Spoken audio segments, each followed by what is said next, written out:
Jungle.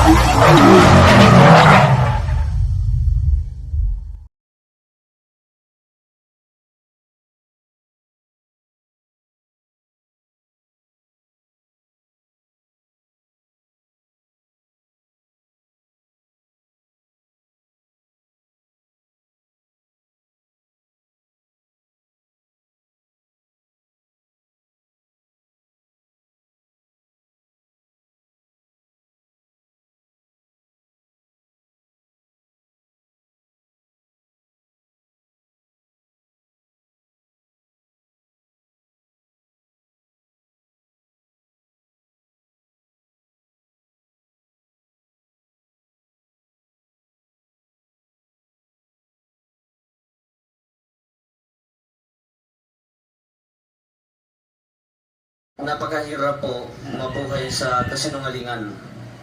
Napakahirap mabuhay sa isang buhay na mayroong direktor, mayroong mga nag-direct, nag-script ng gagalawin mo at gagawin mo. Ang hirap po mabuhay ng ganun eh. Alam niyo po nung nagsalita ako sa Integrated Bar of the Philippines, kung nandun man yung iba noon na nandito rin ngayon, kung mapansin niyo po, gumagal-gal-gal nung salita ko kasi taliwas po sa loob ko yung sinasabi ko na binabasa ko sa script. Ang sakit po nun eh. Hindi po kaya ng, ako po, ex-convict ako. Galing ako ng New Bilibid Prison. Nakulong ako sa Naga City District Jail. Galing ako ng Bureau of Correction.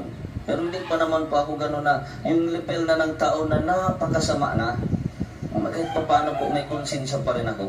Hindi ko po kaya na panindigan yung mga scripted lang na kwento na ngayong talo na yung mga kandidato nila, nararamdaman ko unti-unti na akong nilalaglag. At ang kinatatakutan ko, baka sila pang mag-eliminate sa akin kinalaunan. Dahil wala na akong silbi.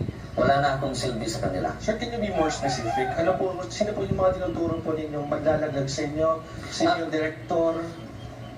Actually, after this press conference, kung maniniwala pa ang taong bayan sa akin, although nasabi nga noon ni Senator Pampilo Lacson, zero credibility na ako, kung maniniwala pa ang taong bayan sa akin,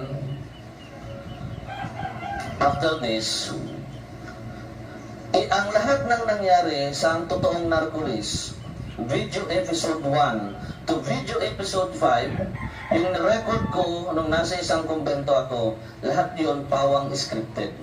Lahat yun pawang kasinungalingan. Kasinungalingan kasi may plano yung kabilang kampo. Yung kabilang kampo magpaputok ng issue para ma-divert yung attention ng tao, papataas ng papataas ang rating ng administration candidate, samantalang walang pumapasok, particularly sa 8 diretso candidate. Kung may pumapasok man, magic nasa 13, 14, pababa, at 2 lang. Nung una, nung ginagawa ang video presentation ito, actually hindi po ito napakadali. 9 na buwan pinagplanuhan kung paano gumawa ng ingay ngayong darating na halalan. At hindi lang yung sa akin na pagsasalita ang plano para doon. Maraming nauna.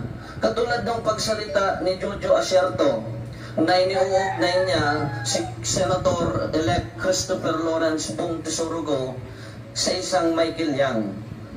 Kasama yon doon sa mga scripted ng grupo para umingay, para ma-divert yung tao, yung sambayanan sa talagang totoo na nangyayari sa bayan.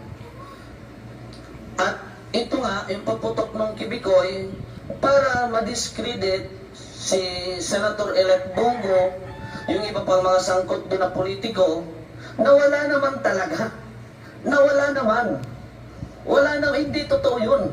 Walang katotohanan lahat yun. At yun, pawang orchestrated lamang ng mga nasa kabilang parte, which is the Liberal Party under the handling of Senator Antonio Sani Trillanes IV.